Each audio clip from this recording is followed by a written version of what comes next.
I'm 350 pounds, smoking 2 packs a day, drinking myself to sleep, cheating on my girlfriend. And that's when I put a gun in my mouth. Life is not linear. It's a magnificent dance that invites us to be more than we can imagine. But that doesn't mean growing is easy.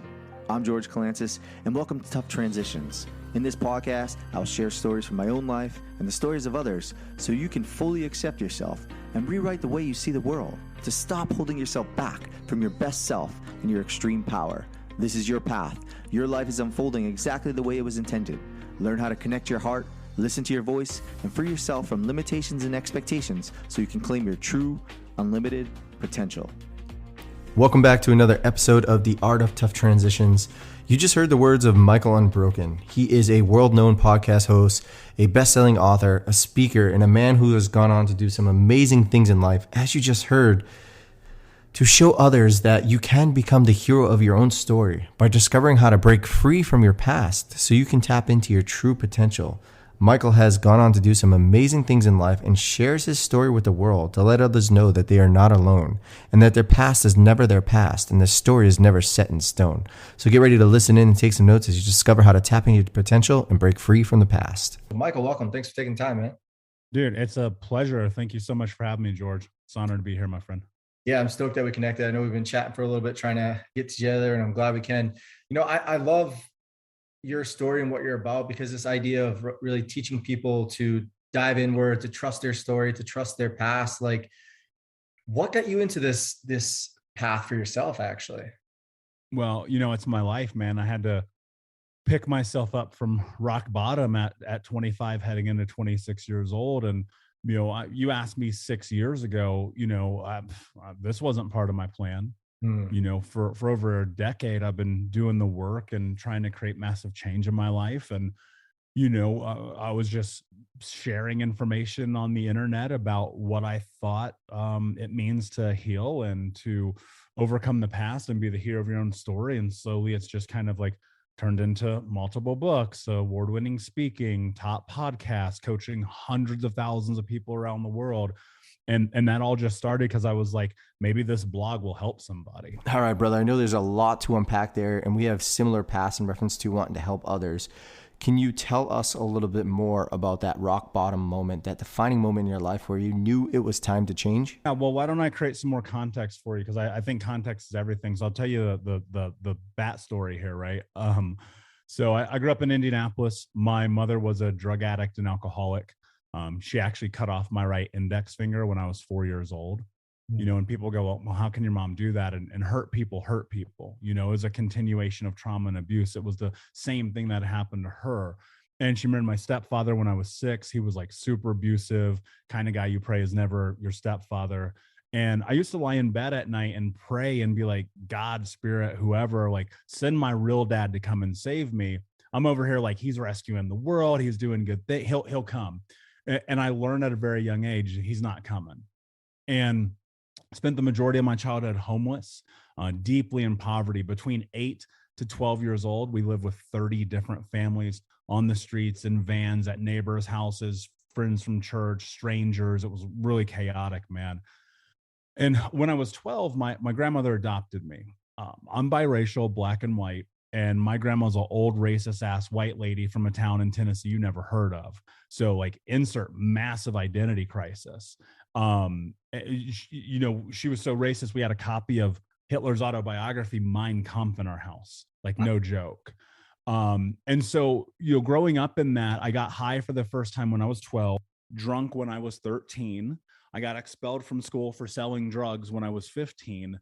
And by the time that I was set to graduate high school, I was kicked out and trying to figure out what to do, got put into a last chance program, still didn't graduate on time. And basically they handed me my diploma and they're like, get the hell out of here. And so I'm working some like bullshit jobs. I'm on an assembly line, putting microchips into motherboards for 12 hours a day, standing on my feet, looking at what I would call the desperation in people's eyes to be anywhere but in that room. And I ended up getting fired, probably because I was stoned. And I'm sitting in my car and I'm thinking to myself, like, what is the solution here? What is the solution for poverty, for homelessness, for abuse? And I was like, oh, it's money. It's got it. What else would it be? And so I made a declaration. I'm going to make $100,000 a year legally by the time that I'm 21. The legal part was very important. I have family in prison for life. I've been in handcuffs multiple times. And as of today, my 3 childhood best friends have been murdered. And so, man, I knew where I was going if I didn't change this. And so started learning skills. By the time I was 18 and a half, I was leading a fast food restaurant. I had 52 people under me. So I'm learning business, P&Ls, loss, shrink, hiring, firing, training. And I'm like a baby, dude. Like, it's crazy. And I start learning more skills. I end up landing a job with a Fortune 10 company heading into 21 years old. No high school diploma, no college education, started making 6 figures, and my life became a fucking disaster. This is where that moment comes in. I'm 350 pounds, smoking 2 packs a day, drinking myself to sleep, cheating on my girlfriend. And that's when I put a gun in my mouth. And I was like, man, fuck it. So the next day I'm laying in bed. Now, keep in mind, like, I just had the craziest moment of my life.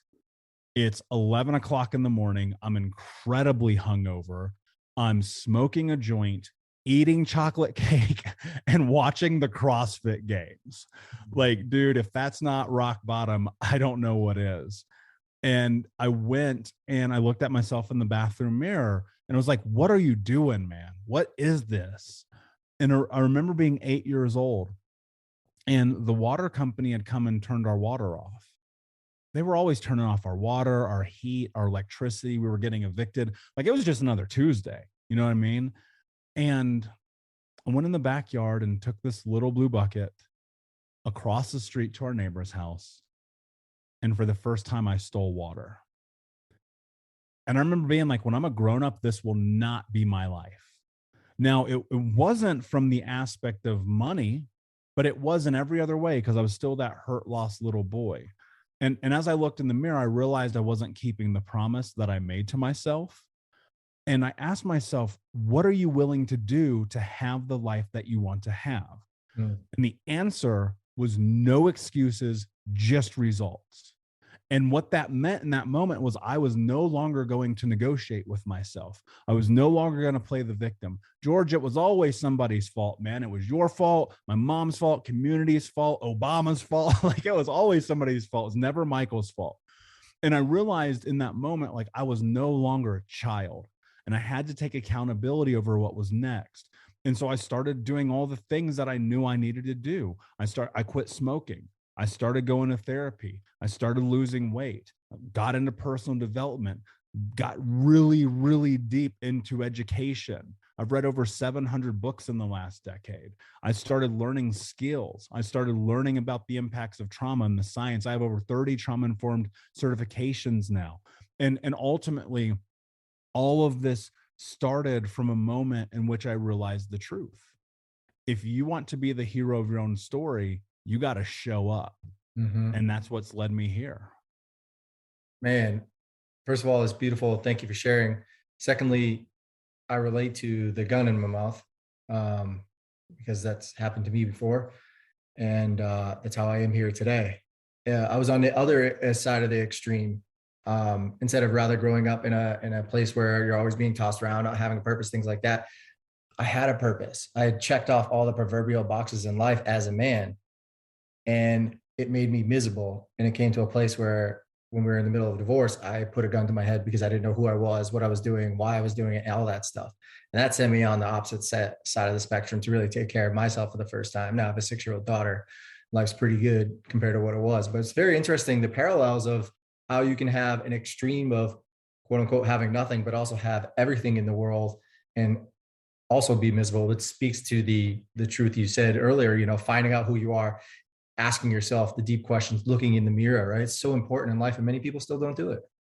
Yeah. And it's such a reminder too, that you have no idea what's happening in somebody else's life.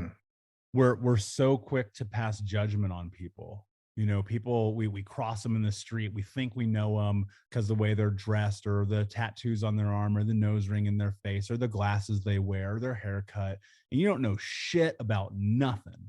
And I think that you have to remember that and be willing to just apply a massive amount of grace and patience to this human experience, because the truth about it is we're going through so much, and the people who are quickest to judge are the people who haven't done any work yet. Yeah. Right. Historically, I found that to be true, because back in the day when I was always judging everyone, it was because I was scared to look in the mirror. And there is a tremendous amount of vulnerability in that moment of truth, of recognizing that what you want in life you can have if you are willing to face the darkness. And look, like, the truth is there's darkness in all of us. Don't get it twisted. Like, I got some shit. We all do. And I think that those who, like me, try to hide it, stuff it down and run from it, it consumes you, right? It's like quicksand. You just slowly getting pulled into that. And you try to resist it by pushing it down more. And what happens? You get sucked further into it. And it's not until you reach your hand out and go, I need help, that you actually start to navigate and move yourself through it. And the only way you get to that point is you have to acknowledge the truth of the reality that probably something dark has happened in your life that has led you to this moment. And there's causation and correlation in everything, right? We're behavioral driven beings. We learn from the patterns of our experiences. All the things that have ever happened to us shape us, not only what we do, but what we absorb happening in the world, right? We learn our traits of manhood or femininity from the people in our lives. We learn about business or money from the parents that raise us. We learn about compassion from our community. And so everything that ever happens to you is a part of who you are. And to deny that, I think, is incredibly dangerous, because what inevitably will happen is you are going to find yourself with a gun to your head. Mm-hmm. And hopefully not literally, right? You know, I think that you and I are in the minority of that. I don't wish that upon anyone. But I mean, fuck, dude, sometimes that's what it takes. Like, having that rock bottom moment. And I think about, what does it take to mitigate that? And my hope is now, with the complete and utter just access to information, we can circumvent those experiences that people like you and I have had, to be able to give people tools much earlier in this journey. And I think we live in a different world. You know, as I'm heading into my late 30s, I think to myself, dude, if this was around when I was a kid, I'd be way different place, you know? And so don't judge people, because you have no idea what's going on. And don't judge yourself, because guess what? You're not good enough yet. You're not good enough to judge yourself yet, because you haven't done anything worth judging. You only have measured yourself against what other people's expectations of you are. And you haven't yet sat in that place where you've measured your own validity and worth through the things that you need to do in your life. And, you know, we're told so often that you need to check all these boxes. So, George, I started checking the same boxes you did, but I just thought that's what I was supposed to do. And turns out, like, that didn't work for me. And so you have to be willing to go through a journey of self-discovery while simultaneously being incredibly vulnerable with yourself, and reconciling the fact that you shouldn't give a shit what other people think about you or what you do at any point in your life, because it doesn't matter. Your parents, your teachers, even your wife or your husband, their opinion of you has nothing to do with you. Yeah. And your dreams and what you want. That doesn't mean you don't have support and communicate. That's not my point. My point is that people will always tell you what you can't do. I'm only ever looking for what I can do. And that's the difference that I think that happens when you come to this place that you're willing to start taking this journey. For sure. 100%. And there's so much we can unpack there, but like, hey, I'll just give you like a recent story. Like, I just recently dyed my hair. I'm turning 38. And, you know, it's like, people are like, why are you doing that? I was like, I don't know, and change, lighten it up, you know, like, why do you care? Like, it's my life.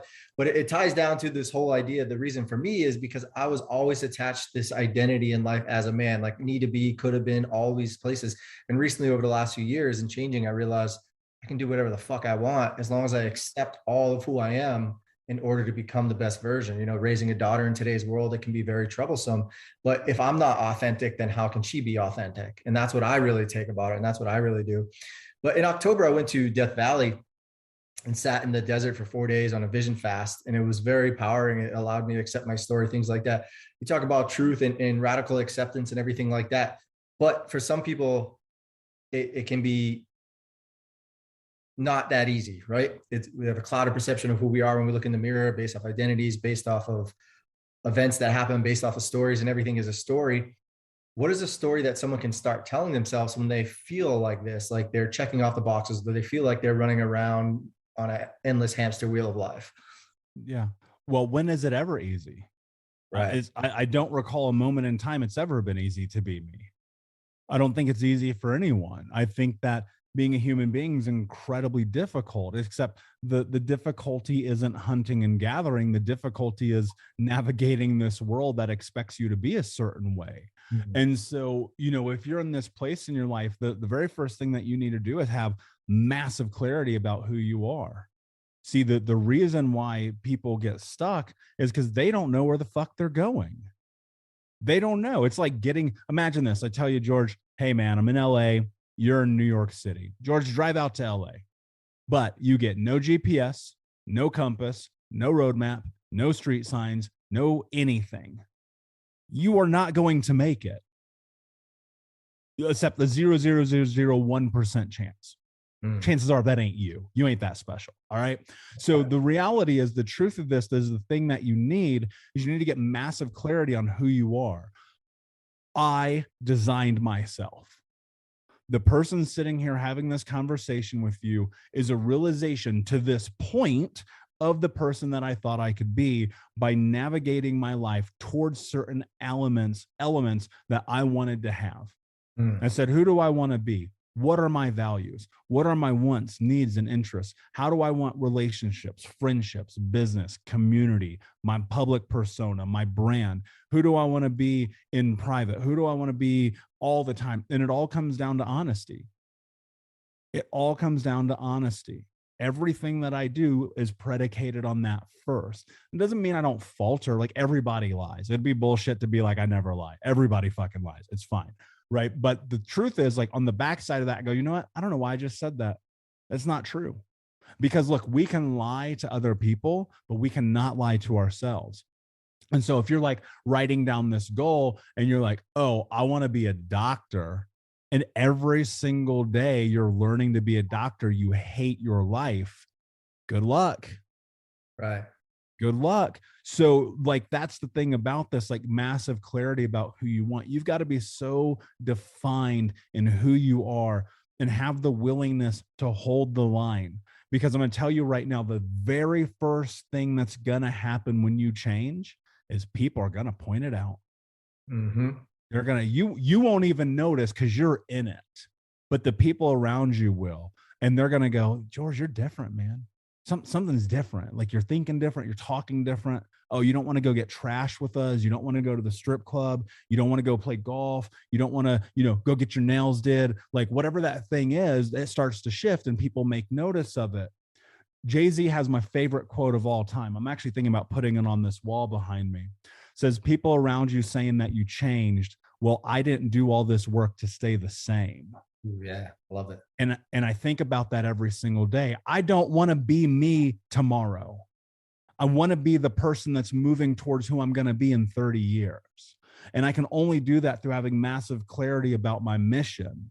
And see, people think that the mission is about buying the house and getting the car. You're going to die. That shit is pointless. It's pointless. A house is never going to make you happy. I have friends who are I literally have friends who are billionaires. Not a single one of them have ever told me that they have fulfillment from material possessions. Now, it doesn't mean they don't have more cool shit than us, because they definitely do. I don't own a helicopter, but I've been in my friends and it's super cool. But I will tell you this. The thing that drives them is fulfillment, in the same way that the thing that drives the teacher is fulfillment, in the same way that the thing that drives you and I to show up and do this, because you know how hard it is to make a podcast, is fulfillment. And that is the thing that you must get aligned with in yourself if you want to go to the next level. Because if you're chasing material, I'll tell you this, I wasted $1 million in my 20s. Working at that company, making all that money. I was in debt. Listen to this. I was in debt making $140,000 a year. How does that happen?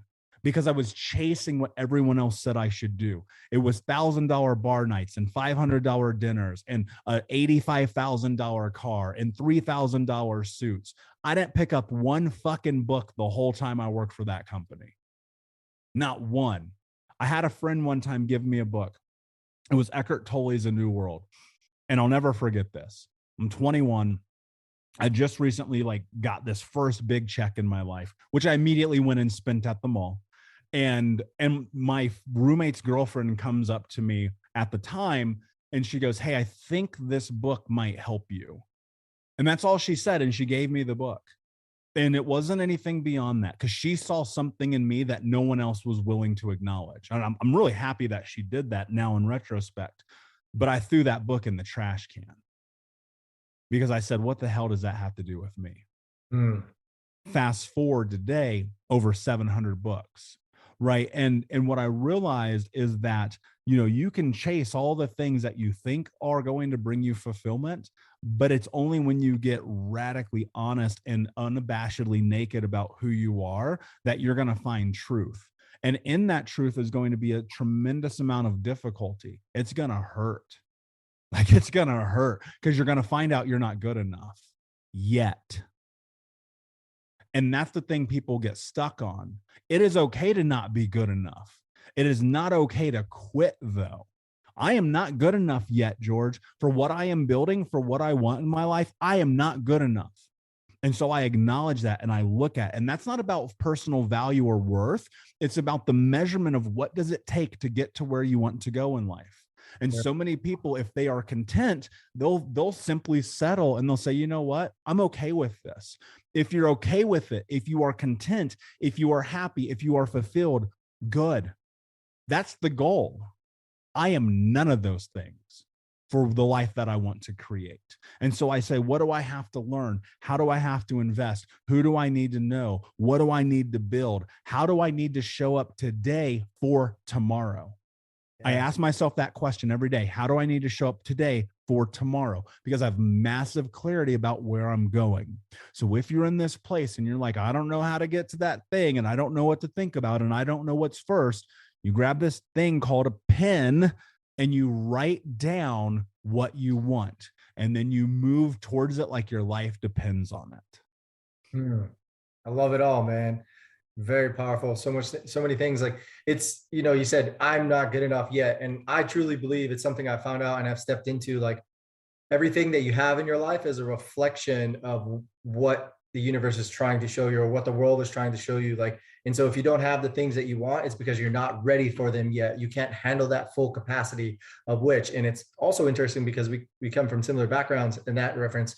When we had the quote unquote things, the six figures, whatever it was, working for somebody else doing the things, we were miserable inside because the universe was telling us hey, this is not what you were born to do. This is not what you were made to do. And all these things will never make you happy if you don't step into the truth of who you are or challenge who you are. So powerful, man. Yeah. Yeah. And they'll never, not only will they never make you happy, but you'll use them as a scapegoat for your unhappiness. And people get stuck in that. They're always finding a reason. Look, play the victim, make the excuses, watch your life be the same. Yep. Hate to break it to you. It's a hard fucking truth. Keep playing the game you're playing and watch the result be the same. That is the definition of insanity. You're like, man, how many times are you going to do this shit? And, people are like, oh, I self-sabotage. Yeah, you're making a choice, dummy. You're choosing to self-sabotage. The moment the words, I'm going to share something with you I think is really fascinating. The moment the words self-sabotage come out of your mouth, you've made a fucking decision to destroy your life. I love that. Yeah, it's part of who we are as human, right? Our mind looks for ways to create a safety in our world, in our container. But you're right. It's all a choice. The struggle is a choice, right? Let me tell you why that happens, though, because most people don't. I'm glad you pointed to that, but you may not even know the full reason why. I've only recently really made meaning of it in a way that I think is practical for people. Think about this. Growing up in our developmental years, that's where we're creating our identity. That's where we're creating the understanding of who we are. We're doing that through measuring information, through our parents, through school, through our peers, through trips to the doctor or restaurants. We're absorbing everything. Why? Because the brain's primary function is service is what? Survival. And so it needs to pull in all this data and information to measure whether or not you're safe.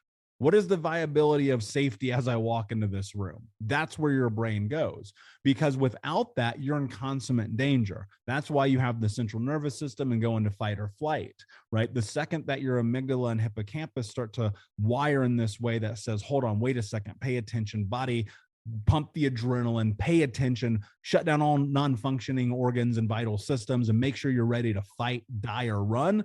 Okay, cool. Great. So that means that when I'm in these situations that the stimulus provokes my central nervous system to go into fight or flight, that means that I'm, instead of learning how to be able to navigate those, I'm learning how to survive, right? Because growing up as a child, the most dangerous thing I could do was to walk in my front door. There was never any more fear of safety than the moment I got home. And so because of that, you're always in fight or flight. And if you look at the physical responses of the body to those kind of stimulus, the violence, the mental, emotional abuse, like I had asthma, I wet the bed, I was, the learning disabled kid, I had straight F's in school, I was hyper violent, I was shut off, I was a recluse, I had no emotional capacity, because your brain is starting to evaluate these situations and going, wait a second, am I safe? No. Okay, then I'm going to stop being me. Because the most dangerous thing that people can do is be themselves. You get ostracized, you get hit, you get hurt, you suffer. And what happens is the brain goes, man, I do not like this. Yeah. This is not safe. I cannot do this anymore. And so that becomes known. That becomes certainty. It's an autonomic response, right? It's the same way. Think about this idea about getting triggered, right? When you get triggered, it's not necessarily about what's happening in the moment. It's about your brain remembering what was happening in the past that told you this is not safe. And so when you move towards things that are uncertain, your brain goes, wait a second, I don't know if I like this. So think about the context of what it means to be an adult, someone who's no longer a child, taking control over their life. People say all the time, I thrive in chaos. That is the dumbest thing you could ever say. We are not built to thrive in chaos, but it becomes the autonomic response. So when your back's against the wall, you're like, fuck it, let's go, right? What happens is now you're in this position where you're looking at evaluating and existing in your life. And you're like, I don't like who I am. I don't like how I show up. This is not the person I want to be. Why do I keep being in toxic relationships? Why do I keep getting fired? Why am I always in debt? Why do I hurt the people around me? Why do my friends not like me? Well, causation and correlation. All the experiences of your past had led to this moment to tell you that the certainty of something different is so terrifying that your body physically shuts down as you move towards it. Because it is an autonomic response. So we thrive in chaos because we understand that. That is the foundational building blocks of who we are. And to move away from that and into the person that you want to be is a stimulus that makes the brain say, I don't know if I want to do that, because every single time I've been me in my past, I have been hurt. And so what happens is you become a chameleon. You start bending yourself to the world so that you have safety. And the more you bend, the safer you are, but the less you are.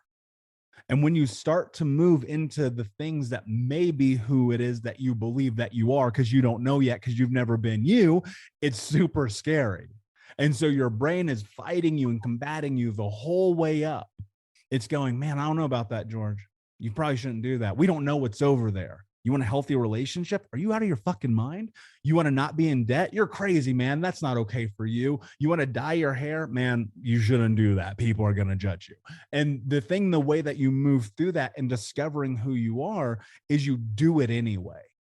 And that's what's really fascinating about this journey, because when you're able to make meaning and understand that your past leads you to this moment, it is now you through choice that is going to lead you to where you want to go. And the only way that you get there is by doing incredibly uncomfortable and different things again and again and again to build confidence. Because the only way you're going to build confidence in yourself is through the continuity of doing the uncomfortable. There's no other way through it. And so if you're on the precipice of like, I want to go and be me, I want to leave that job, start that podcast, ask that girl out on a date, go and invest in that company, build that thing, walk away, go travel the world, whatever it is. For some people, it's going to the gym for the first time. The only way that you're going to have success is to build the confidence to get there, because you are not good enough yet. And your brain disallows you the space to be able to navigate that without reframing the understanding of who you are. Oh, that's powerful. Yeah. So essentially recap that. It's just these previous patterns in our life almost prevent us from really stepping into the unknown, that expansion of ourselves due to what we know. And I love that you said that, thriving on chaos, because a lot of A-type driven personalities, people who thrive in quote unquote chaos, it's because that's what they're used to. And it'd be very interesting to see what happens to a lot of people when they take a step back and sit in silence. Like, what would they truly find? It's all interesting. I love it. Thank you, man. Appreciate that. Yeah. Well, it's terrifying. The silence is the scariest thing. Yeah. And I brought mention of this in my first book because it was the thing that I discovered myself in. I dare you to go for a walk without your phone. Fucking dare you. Go see what happens when you're by yourself for an hour. It's terrifying because you're going to learn something about yourself that you don't want to know, and you're going to have to acknowledge it. And that's going to become the thing that you're going to need to put your action towards changing. And that only comes in the silence. That's why when you go to bed at night, you can't sleep. I love it. Your brain doesn't turn off. It says, do that thing. The poet in me. Yeah. Sorry. Go ahead. Finish. And look, and ultimately you can do that thing, but you got to be willing to have the courage to do it, because there ain't no Disney moment. Nobody's coming to save your ass. Whatever it is that you think's going to happen is only going to happen through radical action. And so if people are always like, I'm stuck. I'm like, I know, because your ass ain't left the house. Yes. I know you're stuck. You're depressed. I know, because you haven't done anything but think about yourself. You haven't gone and been of service of other people. I know and look, it could be chemical too. Let's be clear. I know somebody's going to email me and cancel me and be like, I got to take medication. I get it. Fine, whatever. That doesn't mean you can't go outside and share with the world. That doesn't mean you can't go be of value to other people, right? You're in the position that you're in because of the decisions you have made. I've been depressed. I've been anxious. I've been 350 pounds. I smoked 2 packs a day. I destroyed my life. I get it. And I'm not preaching from the pulpit here. I just want to be very clear. I've coached thousands and thousands and thousands of people around the world. Their lives are different for one reason and one reason only. They took massive action. Radical responsibility for your life, man. Acceptance, right? Yeah. Stop making excuses. Stop making excuses. Like your goals don't care about your excuses. What you want does not care about your bullshit. And that's the thing that people have to sit in, is the truth of that. Because we have so much potential. It's incredible what you can do. Like, I look at my life, I'm not supposed to be here, man. Statistically, from a statistical standpoint, from my zip code alone, I am supposed to be dead or in jail. I'm not supposed to write books. I don't even have a high school diploma. I'm not supposed to have a podcast. I mean, shit, I don't know. I'm not supposed to do coaching because I don't have a college degree, whatever. All of your thoughts about what I'm not supposed to do have nothing to do with me. I'll tell you what you need to do is understand who you are inherently and truthfully. I know who I am. I don't run from that. I know some people don't like me. Great. Some people love me.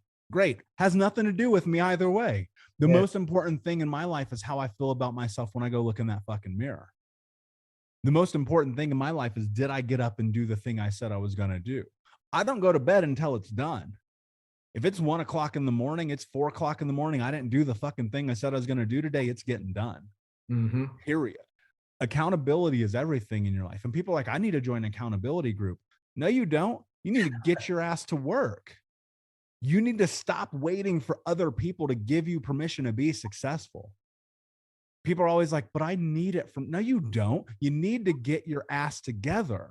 Mm-hmm. And the only way that you do that is you got to build the confidence to do it. Right.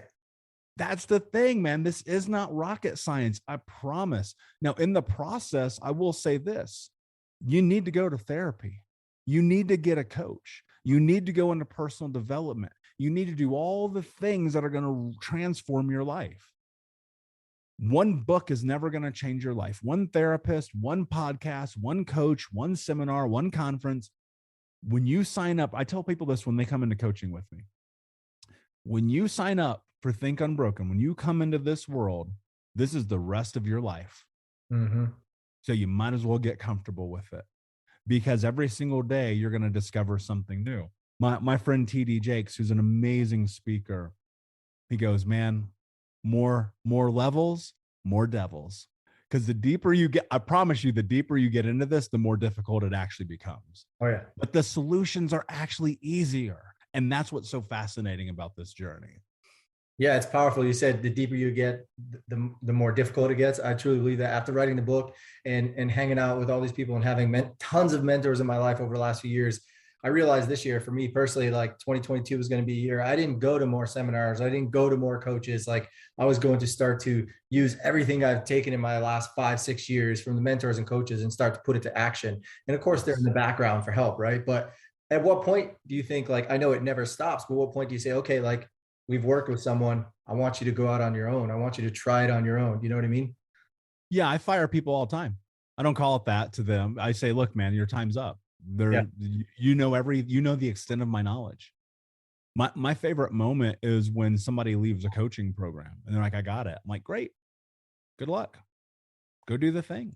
Yeah. I'm here if you need me, but you probably don't, because you've now matched where I am, and that's the mission. Right. But the hard part is that's probably not actually true, because I'm always investing into myself. I always am in coaching. I'm always learning. I'm always educating myself. I'm going to more conferences. I'm getting all the things all the time, because, yes, there's the aspect of executing and bringing in action, but you eventually are going to run into a place where it's law of the lids, John Maxwell, right? You can only know so much, and you can only learn so much from that person who's teaching you, and they're learning from someone. So go find the person they're learning from, and then so on and so forth. And, I think it's also about the goals that you have, right? I mean, people are always asking me, they're like, be in my mastermind. And I'm like, dude, you're learning from the same person I'm learning from. Why would I be in your mastermind? Right. And I think about that all the time. It's like, you got to go and invest in yourself. And in the beginning, it's uncomfortable, right? Because, maybe it's $50 and you're like, dude, that's a lot of money. And then one day it's 50,000 and you're like, oh, that wasn't that much, was it?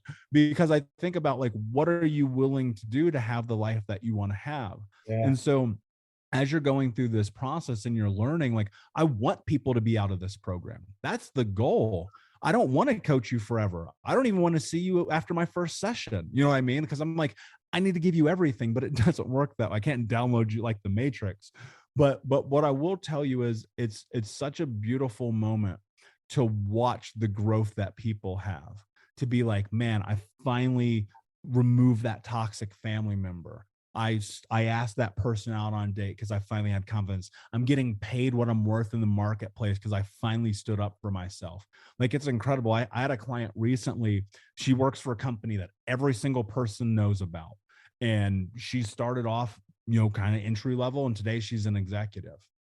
Right. In 18 months, her salary went from like 40 grand to 400,000 because she was finally willing to leverage what she was learning. She had built the confidence in it.